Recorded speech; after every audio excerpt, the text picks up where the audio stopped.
पूर्णा कितना ही चाहती थी कि कमला प्रसाद की ओर से अपना मन हटा ले, पर वह शंका उसके हृदय में समा गई थी कि कहीं इन्होंने सचमुच आत्महत्या कर ली तो क्या होगा।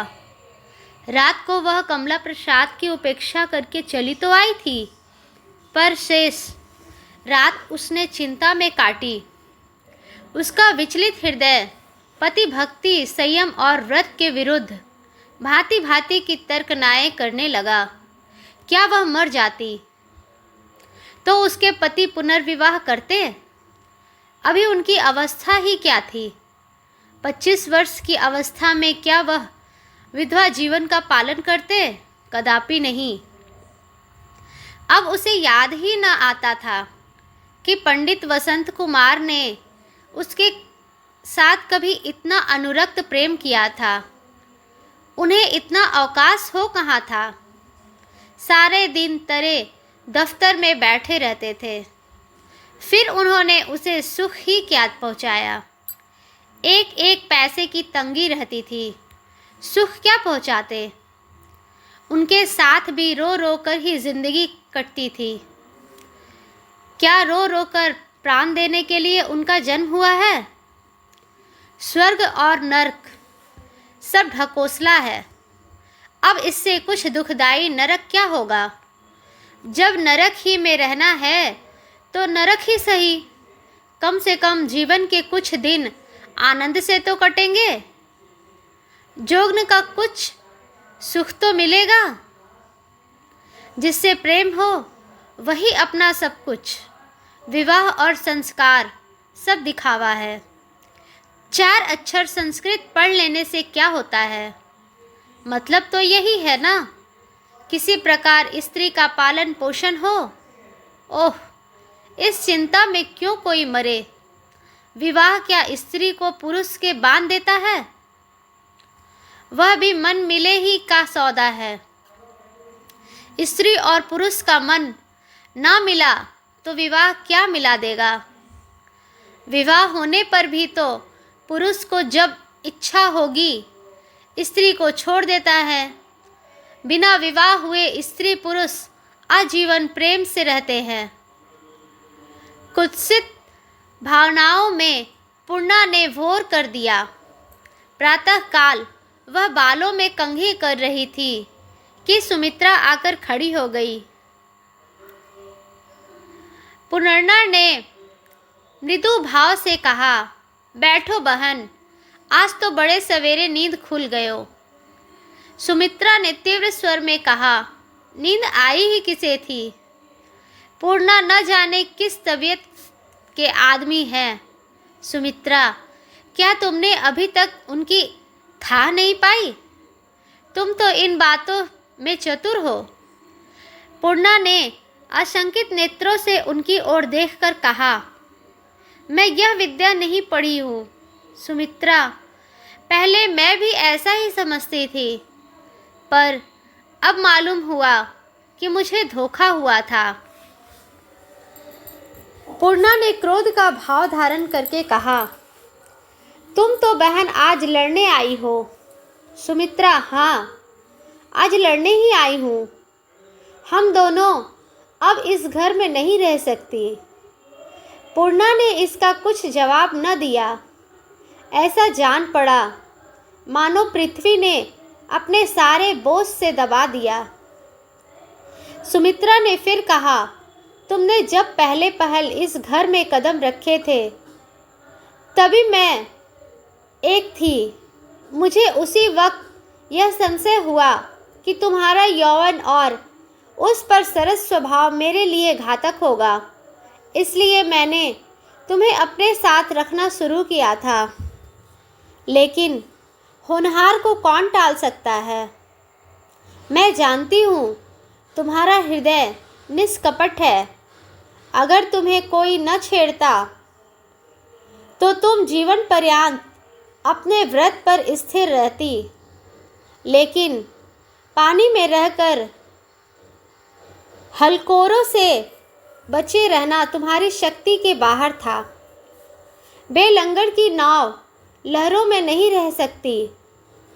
पड़े हुए धन को उठा लेने में किसे संकोच होता है। मैंने अपनी सखी सब कुछ देख लिया है पूर्णा, तुम दुलक नहीं सकती। मैं जो कुछ कह रही हूँ तुम्हारे ही भले के लिए कह रही हूँ। अब भी अगर बच सकती हो तो उस कुकर्मी का साना भी अपने ऊपर न पड़ने दो। यह न समझो कि मैं अपने लिए अपने पहलू का कोटा निकालने के लिए तुमसे ये बातें कर रही हूँ। मैं जैसी तब थी वैसी ही अब हूँ। मेरे लिए जैसे कांता घर रहे वैसे रहे विदेश। मुझे तुम्हारी चिंता है। यह पिशाच तुम्हें कहीं का न रखेगा। मैं तुम्हें एक सलाह देती हूँ, कहो कहूँ या ना कहूँ। पूर्णा ने मुंह से तो कोई उत्तर न दिया, केवल एक बार ग्लानि नियम नेत्रों से देखकर सिर झुका दिया। सुमित्रा बोली, उससे तुम साफ साफ कह दो कि वह तुमसे विवाह कर ले। पूर्णा ने विस्फारित नेत्रों से देखा। सुमित्रा विवाह में केवल एक की जग हंसाई है, फिर कोई कुछ न कह सकेगा। इन भांति लुक छिपकर मिलना तो आत्मा और परलोक दोनों हो का सर्वनाश कर देगा। उसके प्रेम की परीक्षा भी हो जाएगी।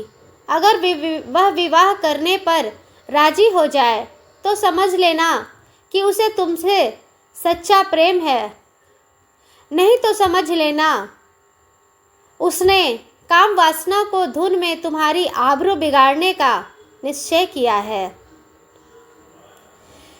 अगर वह इनकार करे तो उससे फिर बोलना, न उसकी सूरत देखना। मैं कहो लिख दूं कि वह विवाह करने पर कभी राजी ना होगा। वह तुम्हें खूब सप्तबाग दिखाएगा, तरह तरह के बहाने करेगा, मगर न आना। पक्का जालिया उसकी बातों में न खबरदार है। रही मैंने तो मन में ठान लिया है कि लाला के मुख से कालिख पोत दूंगी। बला से मेरे आबरू जाए, बला से मेरा सर्वनाश हो जाए, मगर इन्हें कहीं मुंह दिखाने लायक न रखूंगी। पूर्णा ने आंखों में आंसू भरे हुए कहा, मैं ही क्यों न मुंह में कालिख लगाकर कहो डूब मरूं। बहन सुमित्रा, तुम्हारे डूब मरने से मेरा क्या उपकार होगा। न वह अपना स्वभाव छोड़ सकते हैं, न मैं अपना स्वभाव छोड़ सकती हूँ। न वह पैसों को दांत से पकड़ना छोड़ेंगे और न मैं पैसों को तुच्छ समझना छोड़ूंगी। उन्हें छिछोरेपन से प्रेम है, अपने मुंह मियाँ मिट्ठू बनने का खब्द। मुझे इन बातों से घृणा है। अब तक मैंने उन्हें इतना छिछोरा न समझा था, न समझती थी।